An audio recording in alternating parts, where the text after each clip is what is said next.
Hi friends, good afternoon and welcome back to my channel Arpita Shetty's Kannada vlogs. ಎಲ್ಲರೂ ಹೇಗಿದ್ದೀರಾ? ಎಲ್ಲರೂ ಚೆನ್ನಾಗಿದ್ದೀರಾ ಅಂತ ಅನ್ಕೋತೀನಿ. ನಾನು ಕೂಡ ಚೆನ್ನಾಗಿದ್ದೀನಿ. ಬನ್ನಿ ಇವತ್ತಿನ ವ್ಲಾಗ್ನ ಶುರು ಮಾಡೋಣ. ಇವತ್ತಿನ ವ್ಲಾಗ್ ಬಂದು ಅಮ್ಮನ ಮನೆಯಿಂದ ಸ್ಟಾರ್ಟ್ ಮಾಡ್ತಾಯಿದ್ದೀನಿ. ಬೆಳಗ್ಗೆ 7:45 ಹಂಗೆ ವ್ಲಾಗ್ ಸ್ಟಾರ್ಟ್ ಮಾಡಿದೆ. ಸಡನ್ನಾಗಿ ಅಮ್ಮನ ಮನೆಗೆ ಬಂದಿದ್ದು, ಪ್ಲ್ಯಾನ್ ಏನೂ ಇರಲಿಲ್ಲ. ಅಮ್ಮ ಮತ್ತು ಅಪ್ಪ ಬಂದಿದ್ರು, ಅಲ್ಲಿ ಸ್ವಲ್ಪ ಕೆಲಸ ಇತ್ತು ಅಂತ ಹೇಳ್ಬಿಟ್ಟು ಆ ಕಡೆ ಒಂದು ಊರಲ್ಲಿ, ನಮ್ಮೂರ ಹತ್ರ.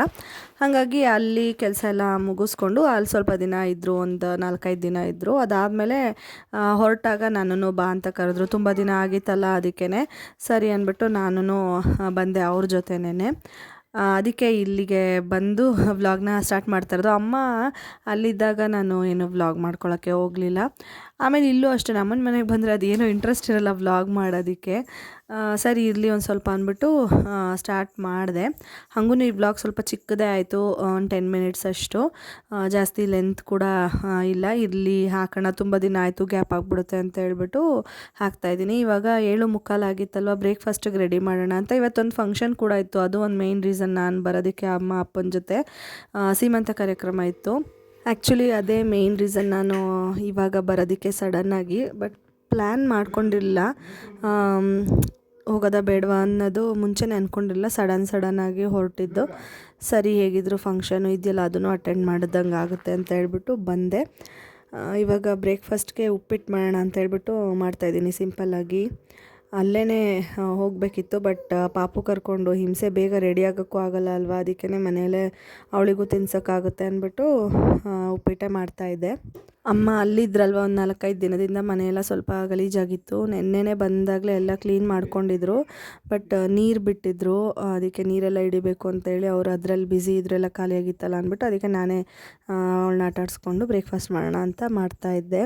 ಆ್ಯಕ್ಚುಲಿ ನಾನು ಲಾಸ್ಟ್ ವ್ಲಾಗಲ್ಲೇ ಹೇಳಿದ್ದೆ, ನಾನು ಪಾಪುಗೆ ಬ್ರೆಸ್ಟ್ ಫೀಡಿಂಗ್ ಸ್ಟಾಪ್ ಮಾಡಿಸಿದ್ದೀನಿ ಅಂತ ಹೇಳಿಬಿಟ್ಟು.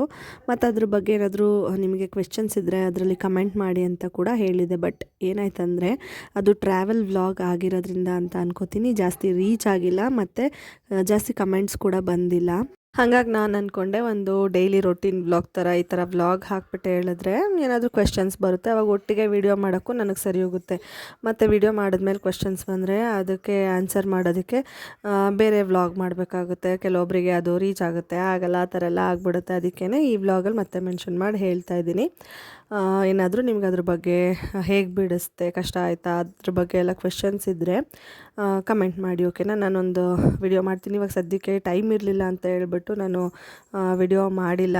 ಅಮ್ಮ ಎಲ್ಲ ಬಂದಿದ್ದರು, ಅವ್ರ ಜೊತೆ ಟೈಮ್ ಸ್ಪೆಂಡ್ ಮಾಡಿ ಮತ್ತು ಇಲ್ಲಿಗೆ ಬಂದು, ಇಲ್ಲಿ ಸ್ವಲ್ಪ ವಿಡಿಯೋ ಮಾಡೋದು ಕಡಿಮೆನೇ ಅಲ್ವ, ನಾನು ಅದಕ್ಕೇ ಮಾಡಿಲ್ಲ. ನಮ್ಮ ಮನೆಗೆ ಹೋದ್ಮೇಲೆ ಖಂಡಿತ ಒಂದು ವಿಡಿಯೋ ಮಾಡ್ತೀನಿ. ಜೊತೆಗೆ ಪಾಪು ಇರೋದ್ರಿಂದ ಇವಾಗ ವ್ಲಾಗ್ ಎಡಿಟ್ ಮಾಡೋದಾಗಲಿ, ವ್ಲಾಗ್ ಮಾಡ್ಕೊಳಕ್ಕಾಗಲಿ ಸ್ವಲ್ಪ ಕಷ್ಟ ಆಗ್ತಿದೆ. ಅವಳಿಗೂ ಫೀಡಿಂಗ್ ಸ್ಟಾಪ್ ಮಾಡಿಸಿರೋದ್ರಿಂದ ಅವಳನ್ನ ಹ್ಯಾಂಡಲ್ ಮಾಡೋಕ್ಕೆ ಟೈಮ್ ಬೇಕು. ಅದಕ್ಕೇ ನಾನು ಸ್ವಲ್ಪ ವ್ಲಾಗ್ ಎಲ್ಲ ಹಾಕೋದು ಲೇಟ್ ಆಗ್ತಿದೆ. ಅರ್ಥ ಮಾಡ್ಕೋತೀರಾ ಅಂತ ಅನ್ಕೋತೀನಿ, ಅರ್ಥ ಮಾಡ್ಕೊಂಡು ಸಪೋರ್ಟ್ ಮಾಡ್ತೀರಾ ಅಂತ ಅನ್ಕೋತೀನಿ. ಇವಾಗ ನೋಡಿ, ಹೊರಗಡೆ ರಂಗೋಲೆ ಬಿಡೋಣ ಅಂತ ಬಂದೆ, ಆಯಿತಾ. ಉಪ್ಪಿಟ್ಟು ಮಾಡೋದು ಅರ್ಧಂಬರ್ಧಕ್ಕಲ್ಲೇ ನಿಲ್ಲಿಸ್ಬಿಟ್ಟು ಬಂದೆ. ಇವಳು ಫುಲ್ಲು ನಡೆಯೋದು ಕಲ್ತಿರೋದ್ರಿಂದ ಈಚೆ ಓಡ್ಬಿಟ್ಲು. ಅಲ್ಲಿ ಹಸು ಎಲ್ಲ ಕಾಣಿಸುತ್ತೆ, ಮೇಕೆ ಎಲ್ಲ ಇತ್ತು, ಅಲ್ಲಿಗೆ ಓಡಿದ್ಲು. ಅಲ್ಲಿ ಹೋಗಿ ಸ್ವಲ್ಪ ಹೊತ್ತು ತೋರಿಸ್ಕೊಂಡು ಅವಳಿಗೆ ಅರ್ಧಂಬರ್ಧ ರಂಗೋಲೆ ಬಿಟ್ಬಿಟ್ಟು ತೋರಿಸ್ಕೊಂಡು ಕರ್ಕೊಂಡು ಬಂದೆ. ಇವಾಗ ಕಂಪ್ಲೀಟ್ ಮಾಡೋಣ ಅಂತ ಹೇಳ್ಬಿಟ್ಟು. ಇಲ್ಲೂ ರಂಗೋಲೆ ಬಿಡೋಕ್ಕೆ ಬಿಡಲ್ಲ ಅವಳು. ಬಂದು ರಂಗೋಲೆ ಮಧ್ಯಕ್ಕೆ ನಿಂತ್ಕೊಳ್ಳೋದು, ಕೈಯಲ್ಲಿ ಅಳ್ಸೋಕ್ಕೆ ಬರೋದು, ಈ ಥರ ಮಾಡ್ತಾಳೆ. ಅಲ್ಲೇನು ನಾನು ರಂಗೋಲೆ ಎಲ್ಲ ಬಿಡೋಕ್ಕೆ ಹೋಗಲ್ವಲ್ಲ. ಇಲ್ಲಿ ಗ್ರೌಂಡ್ ಫ್ಲೋರ್ ಆಗಿದ್ದಿದ್ರೆ ಅಲ್ಲೂ ಬಿಡ್ಬೋದಿತ್ತು ಇಲ್ಲಿ ಥರ, ಬಟ್ ಅಲ್ಲಿ ಬಿಡೋದಿಲ್ಲ. ನಾನು ಮುಂಚೆ ಬಿಡ್ತಿದ್ದೆ, ಇವಳು ಊಟಕ್ಕೆ ಮುಂಚೆ ಆವಾಗ ಬಿಡ್ತಿದ್ದೆ. ಇವಾಗ ಏನಿಲ್ಲ, ಎಲ್ಲ ಸುಮ್ಮನೆ ಕದ್ರುತ್ತಾಳೆ, ತಿನ್ನೋದು ರೂಢಿ ಮಾಡ್ಕೊಂಬಿಡ್ತಾಳೆ ಅಂತ ಅರ್ಧ. ನಾನು ಇವಾಗ ಹೊಸ್ಲಿಗೂ ಬಿಡ್ತಿಲ್ಲ, ಮಾಮೂಲಿ ಎಂಟ್ರೆನ್ಸಲ್ಲೂ ಬಿಡ್ತಾಯಿಲ್ಲ. ಇವಾಗ ನನ್ನ ತಮ್ಮ ಕರಿತಾ ಇದ್ದಾನೆ ಅಲ್ಲಿ ನಿಂತ್ಕೊಂಡು, ಡೋರಿಂದ ಒಳಗೆ ಬಾ ಅಂತ. ಅವಳು ಏನೇ ಮಾಡಿದ್ರು ಹೋಗ್ತಿಲ್ಲ, ಅಳ್ತಾಳೆ. ಎತ್ಕೊಳಕ್ಕೆ ಹೋದರೆ ಆ ಥರ ಮಾಡ್ತಿದ್ಲು. ಅಮ್ಮ ಹಿಂದೆ ನೀರು ಹಿಡಿತಾಯಿದ್ರು. ಸೊ ಹಂಗಾಗಿ ಇಲ್ಲೇ ಓಡಾಡಿಕೊಂಡು ಇದ್ದಾಳೆ. ನಾನು ಹಂಗೆ ಮ್ಯಾನೇಜ್ ಮಾಡಿಕೊಂಡು ರಂಗೋಲೆ ಬಿಡ್ತಾಯಿದ್ದೆ. ಪುಟ್ಟದೊಂದು ಬಿಟ್ಬಿಟ್ಟು ಓಡಿ ಬಂದೆ. ಇವಾಗ ಸ್ವಲ್ಪ ಅವಳಿಗೆ ಆಯಿಲ್ ಅಪ್ಲೈ ಮಾಡೋಣ ಅಂತ ಮಾಡ್ತಾಯಿದ್ದೀನಿ. ಕೊಬ್ಬರಿ ಎಣ್ಣೆ, ಲಿಟಲ್ ರಿಚುವಲ್ಸ್ ಅವ್ರದ್ದು ನಾನು ಕೊಬ್ಬರಿ ಎಣ್ಣೆ ಯೂಸ್ ಮಾಡೋದು. ನಾನು ಅದನ್ನೇ ಯೂಸ್ ಮಾಡ್ತೀನಿ ಸ್ವಲ್ಪ. ಚೆನ್ನಾಗಿದೆ, ನನಗೆ ಚೆನ್ನಾಗಿ ಅನ್ನಿಸ್ತು. ಬಾಡಿ ಮಸಾಜ್ ಎಲ್ಲ ಮಾಡೋದಕ್ಕೆಲ್ಲ ಚೆನ್ನಾಗಿದೆ. ಬಟ್ ಇವಾಗ ಇವಳಿಗೆ ಬಾಡಿ ಮಸಾಜ್ ಎಲ್ಲ ವರ್ಕ್ ಆಗೋಲ್ಲ, ಯಾಕೆಂದರೆ ಬಿದ್ದು ಓಡ್ತಾಳೆ. ಬಾಡಿ ಲೋಷನ್ನೇ ಹಚ್ಚೋಕ್ಕಾಗಲ್ಲ, ಇನ್ನು ಬಾಡಿ ಮಸಾಜ್ ಅಂತೂ ಅದು ಆಗದೆ ಇರೋ ಕೆಲಸ. ಸುಮ್ಮನೆ ಅಪ್ಲೈ ಮಾಡಿಬಿಟ್ಟು ಸ್ನಾನ ಮಾಡಿಸ್ಬೇಕಷ್ಟೇ. ಇವಳಿಗೆ ಇನ್ನೊಂದು ಮುಡಿ ಕೊಡಬೇಕು ಅಂತ ಅಂದ್ಕೊಂಡಿದ್ದೀನಿ, ಈ ಸಂಡೇ ಕೊಡೋಣ ಅಂತ. ಅಂದರೆ ಇವಳಿಗೆ ನೆಗಡಿ ಆಗಿದೆ ಸ್ವಲ್ಪ, ಜ್ವರನೂ ಬಂದು ಹೋಗಿತ್ತು, ಆಮೇಲೆ ನೆಗಡಿನೂ ಆಗಿದೆ. ನನಗೂ ನೆಗಡಿ, ಕೋಲ್ಡ್, ಕಾಫ್ ಎಲ್ಲ ಆ ಥರ ಎಲ್ಲ ಆಗಿತ್ತು. ಅದಕ್ಕೇ ನೋಡೋಣ, ಹುಷಾರಾದರೆ ಮಾತ್ರ ಕೊಡೋಣ, ಇಲ್ಲಾಂದರೆ ಬೇಡ ಅಂತ ಸುಮ್ಮನಿದ್ದೀನಿ. ಕೂದಲು ಸ್ವಲ್ಪ ಚೆನ್ನಾಗಿ ಬಂದಿದೆ ಅಲ್ಲ, ಕೊಟ್ಬಿಡೋಣ ಇವಾಗ, ಸೆಕೆಗಾಲ ಬೇರೆ ಅಲ್ವಾ ಅಂತ ಅನ್ಕೊತಾ ಇದ್ದೀನಿ. ನೋಡೋಣ ಹೆಂಗಾಗುತ್ತೆ. ಇವಾಗ ಆಗಿಲ್ಲ ಅಂದರೆ ಇನ್ನೊಂದು ಸಾರಿ ಬಂದು ಕೊಡಬೇಕು. ಇಲ್ಲೇ ನಾಗಮಂಗಲದಲ್ಲಿ ಮುಳ್ಕಟ್ಟಮ್ಮ ಅಂತ ಹೇಳ್ಬಿಟ್ಟು ನಮ್ಮಪ್ಪ ಅವ್ರ ಮನೆ ದೇವರು, ಅದಕ್ಕೆ ಕೊಡೋಣ ಅಂತ. ನಮ್ಮ ಮನೆ ದೇವರಿಗೆಲ್ಲ 9 ತಿಂಗಳಲ್ಲಿ ಕೊಟ್ವಿ, ಅಂದರೆ ನನ್ನ ಹಸ್ಬೆಂಡ್ ಮನೆ ದೇವರಿಗೆಲ್ಲ ಬೇಲೂರು ಚನ್ನಕೇಶ್ವರ ಸ್ವಾಮಿಗೆ ಕೊಟ್ಟಿದ್ದಾಗಿದೆ. ಇಲ್ಲಿಗೆ ಕೊಟ್ಬಿಟ್ರೆ ಆಮೇಲೆ ಬೇರೆ ಎಲ್ಲಾದರೂ ಕೊಡ್ಬೋದು ಅಂತ ಹೇಳ್ಬಿಟ್ಟು, ನಮ್ಮ ಕಡೆ ಹಂಗೇನೆ ನಾವು ಅಪ್ಪನ ಮನೆ ದೇವ್ರಿಗೂ ಕೊಡ್ತೀವಿ, ಗಂಡನ ಮನೆ ದೇವ್ರಿಗೂ ಕೊಡ್ತೀವಿ, ಆಮೇಲೆ ಬೇರೆ ದೇವ್ರುಗಳಿಗೆಲ್ಲ ಕೊಡೋದು. ಇವಾಗ ಇಲ್ಲಿ ಡ್ರೆಸ್ಸಿಂಗ್ ಟೇಬಲ್ ಡ್ರಾಯರಲ್ಲಿ ಏನೇನಿದೆ ಎಲ್ಲ ನೋಡ್ತಿದ್ದಾಳೆ, ತೆಗೆದು ಬಿಸಾಡೋದು ಆ ಥರ ಎಲ್ಲ ಮಾಡ್ತಿದ್ದಾಳೆ. ಸ್ವಲ್ಪ ಹೊತ್ತು ಆಟ ಆಡೋದು, ಅಲ್ಲೇ ಕೂತ್ಕೊಂಡು ನೋಡಿಕೊಂಡೆ. ಅದಾದಮೇಲೆ ಏನು ಮಾಡಿದೆ, ಬಂದು ಅಲ್ಲೇ ನಿಂತ್ಕೊಂಡು ಆಟ ಆಡೋದಕ್ಕೆ ಶುರು ಮಾಡಿದ್ಲು. ಸುಮ್ಮನೆ ಬಾಯಿಗೆಲ್ಲ ಹಾಕೊತಾಳಲ್ಲ ಅಂದ್ಬಿಟ್ಟು ಡ್ರಾಯರ್ ತೆಗೆದು ಮೇಲಿಟ್ಬಿಟ್ಟೆ, ಅದು ರಿಮೂವ್ ಮಾಡ್ಬೋದು. ಸೊಳ್ಳೆಗಳಂತೂ ನೋಡಿ, ಸೊಳ್ಳೆ ಬ್ಯಾಟ್ ಹಿಡ್ಕೊಂಡಾಗ ಬರೋಲ್ಲ, ಇಲ್ದೇದಾಗ ಬರುತ್ತೆ. ಗುಡ್ ನೈಟ್ ಯೂಸ್ ಮಾಡಿದ್ರು ಬೆಳಗ್ಗೆ ಹೊತ್ತು ವೇಸ್ಟ್ ಅಂತ ಅನಿಸುತ್ತೆ. ಇಲ್ಲಿ ನೈಟ್ ಟೈಮ್ ಏನಿಲ್ಲ, ಸೊಳ್ಳೆ ಪರ್ದ ಯೂಸ್ ಮಾಡ್ತೀವಿ, ಏನು ಪ್ರಾಬ್ಲಮ್ ಇಲ್ಲ. ಇವಾಗ ಸ್ವಲ್ಪ ಹೊತ್ತು ಆಟ ಆಡೋದ್ಲು, ರೆಡಿ ಆಗಿಬಿಟ್ಟು ಒಂದು 12:30 ಹಂಗೆ ಹೋದ್ವಿ ಸೀಮಂತ ಫಂಕ್ಷನ್ಗೆ. ಬೇಗ ಹೋದ್ರೂ ಅಲ್ಲಿ ಹಿಡಿಯೋದು ಕಷ್ಟ ಇಲ್ಲ ಅಂದ್ಬಿಟ್ಟು ಸ್ವಲ್ಪ ಲೇಟಾಗೇ ಹೋದ್ವಿ. ಊಟ ಮಾಡಿಕೊಂಡು ಒಂದು ಸ್ವಲ್ಪ ಹೊತ್ತು ಇದ್ದು ಬರೋಣ ಅಂತ. ಅಲ್ಲೂ ಒಂದು ಕಡೆ ನಿಲ್ಲಲ್ಲ, ತಟ್ಟೆ ಸಾಮಾನೆಲ್ಲ ಜೋಡಿಸಿದಾರಲ್ಲ ಅದನ್ನೆಲ್ಲ ಮುಟ್ಟಕ್ಕೆ ಹೋಗೋದು, ದೀಪ ಮುಟ್ಟಕ್ಕೆ ಹೋಗೋದು ಆ ಥರ ಎಲ್ಲ ಮಾಡ್ತಿದ್ಲು. ಮಕ್ಕಳು ಹಂಗೆ ಅಲ್ವಾ, ಏನು ಮಾಡೋಕ್ಕಾಗಲ್ಲ. ಅದಕ್ಕೆ ನಾವು ಸ್ವಲ್ಪ ಲೇಟಾಗೇ ಹೋದ್ವಿ. ಇವರು ಬಂದು ನನಗೆ ಚಿಕ್ಕಮ್ಮ ಆಗಬೇಕು, ನಮ್ಮ ಅಪ್ಪ ಅವರ ಚಿಕ್ಕಪ್ಪನ ಮಗನ ಹೆಂಡತಿ, ಕೊನೆಯ ಚಿಕ್ಕಮ್ಮ. ನನಗೆ ಏಜ್ ವೈಸ್ ನನಗಿಂತ ಚಿಕ್ಕವರಾದ್ರೂ ಪೊಸಿಷನ್ ವೈಸಲ್ಲಿ ಚಿಕ್ಕಮ್ಮ ಆಗ್ತಾರೆ. ಯಾಕೆಂದರೆ ಸ್ವಲ್ಪ ಫ್ಯಾಮಿಲಿ ದೊಡ್ಡದಿರೋದ್ರಿಂದ ನಮ್ಮ ತಾತವ್ರ ಜೊತೆ 6 ಜನ ಅಣ್ಣ ತಮ್ಮದಿರು, ಹಾಗಾಗಿ ಕೊನೆ ತಾತ ಅವರ ಸೊಸೆ ಇವರು. ಮತ್ತು ಅಲ್ಲಿ ನಾನೇನು ಜಾಸ್ತಿ ವಿಡಿಯೋ ಶೂಟ್ ಮಾಡ್ಕೊಳಕ್ಕೆ ಹೋಗಲಿಲ್ಲ, ಪಾಪುನ ನೋಡ್ಕೊಳ್ಳೋದ್ರಲ್ಲೇ ಬ್ಯುಸಿಯಾಗಿಬಿಟ್ಟಿದ್ದೆ.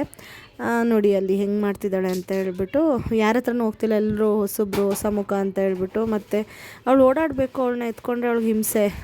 ನಾನು ಸುಮ್ಮನೆ ಕೂತಿರ್ತಾಳೆ, ನಾನು ಓಡಾಡ್ತಿರ್ತಾಳೆ. ಅಡುಗೆ ಮನೇಲಿ ಕೆಲಸ ಮಾಡೋಕ್ಕೆ ಹೋದರೆ ಎತ್ಕೊ ಅಂತ ಹೇಳೋದು, ಆಟ ಮಾಡೋದು ಮಾಡ್ತಾಳೆ. ಹೀಗೆಲ್ಲ ಹೊರಗಡೆ ಬಂದಾಗ ಓಡಾಡಬೇಕು ಅವಳು. ಪುರಿ ಉಂಡೆ ಕೊಟ್ಟಿದ್ರು ನಮ್ಮ ದೊಡ್ಡಮ್ಮ, ಅದನ್ನ ಹಿಡ್ಕೊಂಡು ಓಡಾಡ್ತಾಯಿದ್ಲು. ಅದಾದಮೇಲೆ ಅಲ್ಲಿ ಊಟ ಮಾಡಿಕೊಂಡು, ಅವಳಿಗೂ ಸ್ವಲ್ಪ ಅಲ್ಲೇ ಊಟ ಮಾಡಿಸ್ಕೊಂಡು ಬಂದ್ವಿ. ಟೈಮ್ ನೋಡ್ಬೋದು ಎಷ್ಟಾಗಿದೆ ಅಂತ. ಬಂದಮೇಲೆ ಆಟ ಆಡ್ತಾಯಿದ್ದಾಳೆ. ಡ್ರೆಸ್ ಎಲ್ಲ ಚೇಂಜ್ ಮಾಡಿಬಿಟ್ಟೆ ಅವಳಿಗೆ. ಊಟ ಎಲ್ಲ ಚಲ್ಕೊಂಡು ಅಲ್ಲಿ ಇಲ್ಲಿ ಕೂತ್ಕೊಂಡೆಲ್ಲ ಗಲೀಜು ಮಾಡ್ಕೊಂಡಿದ್ಲು ಅಂತ ಹೇಳ್ಬಿಟ್ಟು ಇವಾಗ ಲಟ್ಟಣಿಗೆ ತೊಗೊಂಡು ಚಪಾತಿ ಒತ್ತುತ್ತಾ ಇದ್ಲು. ಆ್ಯಕ್ಚುಲಿ ಅದನ್ನು ವಿಡಿಯೋ ಶೂಟ್ ಮಾಡೋಣ ಅಂತ ನಾನು ಅಂದ್ಕೊಂಡೆ, ಅಷ್ಟೊತ್ತಿಗೆ ಬಿಸಾಡ್ಬಿಟ್ಲು. ನೀಟಾಗಿ ಕೂತ್ಕೊಂಡು ಚಪಾತಿ ಒತ್ತುತ್ತಾಳೆ, ನೋಡ್ಕೊಂಬಿಟ್ಟಿದ್ದಾಳೆ. ಎಲ್ಲ ಕೆಲಸಗಳನ್ನ ಹಂಗೆ ನೋಡ್ಕೊಂಡು ಅದನ್ನೇ ರಿಪೀಟ್ ಮಾಡೋದು ಥರ ಮಾಡ್ತಾಳೆ. ಇಲ್ಲಿ ಏನಂದರೆ ಕಟ್ಟೆಗಳ ಥರ ಜಾಸ್ತಿ ಸ್ಟೆಪ್ಸ್ ಥರ ಇದೆ ಅಲ್ವಾ ಕಿಚನ್ಗೆ ಹೋಗೋಕ್ಕೆ, ಅದನ್ನು ಹತ್ತೋದಕ್ಕೆ ನಿಂತ್ಕೊಂಡೆ ಹತ್ತೋದಕ್ಕೆ ಟ್ರೈ ಮಾಡ್ತಾಯಿದ್ಲು. ಆಗಿಲ್ಲ, ಆಮೇಲೆ ನಾನು ಹೇಳ್ಕೊಟ್ಟೆ ಈ ಥರ ಕೂತ್ಕೊಂಡು, ಅಂದರೆ ಅಂಬೆಗಾಲು ಇಡುವಾಗ ಹತ್ತುತ್ತಿದ್ಲಲ್ಲ, ಆವಾಗಲೇ ಹತ್ತುತ್ತಾಯಿದ್ಲು. ಬಟ್ ಇವಾಗ ನಡಿಬೇಕಾರೆ ಹತ್ತಕ್ಕೆ ಅವಳಿಗೆ ಗೊತ್ತಾಗ್ತಾ ಇರಲಿಲ್ಲ, ಹೇಳ್ಕೊಟ್ಟೆ. ಅದಾದಮೇಲೆ ಆ ಥರ ಹತ್ಬಿಟ್ಟು ಹೋಗಿ ಇಲ್ಲಿ ನೀರೆಲ್ಲ ಹಿಡ್ದಿಟ್ಟಿದ್ದಾರೆ, ನಮ್ಮಮ್ಮ ನೀರು ಬಿಟ್ಟಿದ್ರು ಅಂತ ಹೇಳ್ಬಿಟ್ಟು ಅಲ್ಲಿ ನೋಡ್ತಾ ಇದ್ದಾಳೆ. ಹೋಗಿ ಆಡೋದಕ್ಕೆ ನಾನು ಅಲ್ಲೇ ಇದನ್ನೆಲ್ಲ ಬೈತೀನಿ ಅಂತ ಹೇಳ್ಬಿಟ್ಟು ವಾಪಸ್ ಬಂದ್ಲು ನೋಡ್ಕೊಂಡಷ್ಟೇ. ಇವಾಗ ಹೊರಗಡೆ ಕರ್ಕೊಂಡು ಹೋಗು ಅಂತ ಇದು ಮಾಡ್ತಾಯಿದ್ಲು. ಹಣೆದು ಸ್ಟಿಕ್ಕರ್ ಇಟ್ಕೊಂಡಿದ್ದೆ ನಾನು, ಬಂದೇನು ಫೇಸ್ ವಾಶೇ ಮಾಡ್ಕೊಂಡಿಲ್ಲ, ಕಿತ್ಕೊಂಡಿದ್ಲು. ಅದನ್ನು ವಾಪಸ್ ಈಸ್ಕೊಂಡು ಹಣೆಗೆ ಇಟ್ಕೊಂಡಿದ್ದೀನಿ. ಸ್ಟಿಕ್ಕರ್ ಇಟ್ಸ್ಕೊಡಲ್ಲ ಅವಳು, ಅದಕ್ಕೆ ನಾನು ಐಲೈನರು ಅಥವಾ ಚಾಂದ್ ಏನಾದರೂ ಇಟ್ಕೊತೀನಿ.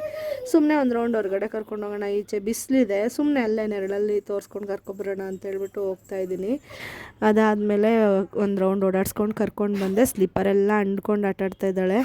ನಾವು ಕರ್ಕೊಂಬಂದು ವಾಪಸ್ ಇಲ್ಲಿಗೆ ನಿಲ್ಲಿಸೋದು, ಅವಳು ಅಲ್ಲಿಗೆ ಹೋಗಿ ಆಡೋದು. ಡೋರೆಲ್ಲ ಕ್ಲೋಸ್ ಮಾಡಿಬಿಟ್ರೆ ಸಿಕ್ಕಾಪಟ್ಟೆ ಸೆಕೆ ಆಗುತ್ತೆ ಮನೆ ಒಳಗಡೆ, ಡೋರ್ ಕ್ಲೋಸ್ ಮಾಡೋಕ್ಕೂ ಆಗೋಲ್ಲ, ಅಲ್ಲಿಂದನೇ ಜಾಸ್ತಿ ಗಾಳಿ ಬರೋದು. ಹಂಗಾಗಿ ಅಲ್ಲೆಲ್ಲ ಅಂದ್ಬಿಟ್ಟು ಆಟ ಆಡ್ತಿದ್ರೆ ಇಲ್ಲೆಲ್ಲ ಇದನ್ನೆಲ್ಲ ಅಂಡಿದ್ದಾಳೆ. ಮನೆಯೆಲ್ಲ ಒಟ್ಟಿನಲ್ಲಿ ವಿಚಿತ್ರವಾಗಿ ಅಂಡಿ ಮಡಗಿದ್ದಾಳೆ. ಏನು ಮಾಡೋಕ್ಕಾಗಲ್ಲ, ಎಲ್ಲ ಅವಳು ಮಲ್ಕೊಂಡ್ಮೇಲೆ ಎತ್ತಿಟ್ಕೋಬೇಕು. ಅಲ್ಲಿವರೆಗೂ ಇದೇ ಪರಿಸ್ಥಿತಿ ಇರುತ್ತೆ.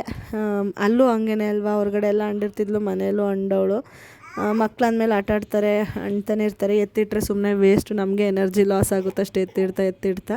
ಅದಕ್ಕೆ ನಮ್ಮಮ್ಮ ನಾನು ಸುಮ್ಮನೆ ಬಿಟ್ಬಿಟ್ಟಿದ್ವಿ, ಎಷ್ಟು ಆಡ್ತಾಳೋ ಆಡಲಿ, ಆಮೇಲೆ ನೋಡ್ಕೊಳ್ಳೋಣ ಅಂತ ಹೇಳಿ. ಮತ್ತೆ ಜೋಲಿಲಿ ಮಲ್ಕೊಳ್ಳೋದು ರೂಢಿ ಮಾಡ್ಕೊಂಡಿದ್ದಾಳೆ. ಅಲ್ಲಿ ನಮ್ಮ ಮನೆಯಲ್ಲಿ ಇದ್ದಾಗಲೇ ಅಮ್ಮ ಬಂದಿದ್ರಲ್ಲ, ಆವಾಗ ಕಟ್ಟಿದ್ದು ಸುಮ್ಮನೆ ಆಟಾಡ್ಸೋಣ ಅಂತ ಅಲ್ಲೇ ಮಲ್ಕೊಂಡ್ಲು. ಆಮೇಲೆ ಇಲ್ಲೂ ಬಂದನಲ್ಲ, ಇಲ್ಲೂ ಕಟ್ಟಿದ್ದೆ, ಮಲ್ಕೋತಿದ್ದಾಳೆ ಆರಾಮಾಗಿ, ಲಾಂಗ್ ಟೈಮ್ ಮಲ್ಕೊತಿದ್ದಾಳೆ. ಅದಕ್ಕೆ ನೋಡೋಣ ಅಂತ ಮಲಗಿಸ್ತಾ ಇದ್ದೀವಿ. ಮತ್ತು ಇವಾಗ ಈ ವ್ಲಾಗ್ನ ಕೂಡ ನಾನು ಚಿಕ್ಕ ವ್ಲಾಗ್ ಮಾಡ್ಕೊಂಡಿರೋದು ಇಲ್ಲಿಗೆ ಎಂಡ್ ಮಾಡ್ತಾಯಿದ್ದೀನಿ. ನಿಮಗೆಲ್ಲ ವ್ಲಾಗ್ ಇಷ್ಟ ಆಗಿದೆ ಅನ್ಕೋತೀನಿ. ಇಷ್ಟ ಆಗಿದರೆ ಲೈಕ್ ಮಾಡಿ, ಕಮೆಂಟ್ ಮಾಡಿ, ಹಾಗೆ ನನ್ನ ಚಾನಲ್ನ ಸಬ್ಸ್ಕ್ರೈಬ್ ಮಾಡ್ಕೊಳ್ಳೋದನ್ನು ಮರಿಬೇಡಿ. ಮತ್ತು ನಾನು ಸಿಗ್ತೀನಿ ನೆಕ್ಸ್ಟ್ ವ್ಲಾಗಲ್ಲಿ. ಅಲ್ಲಿವರೆಗೂ ಟೇಕ್ ಕೇರ್, ಬಾಯ್. ಮತ್ತು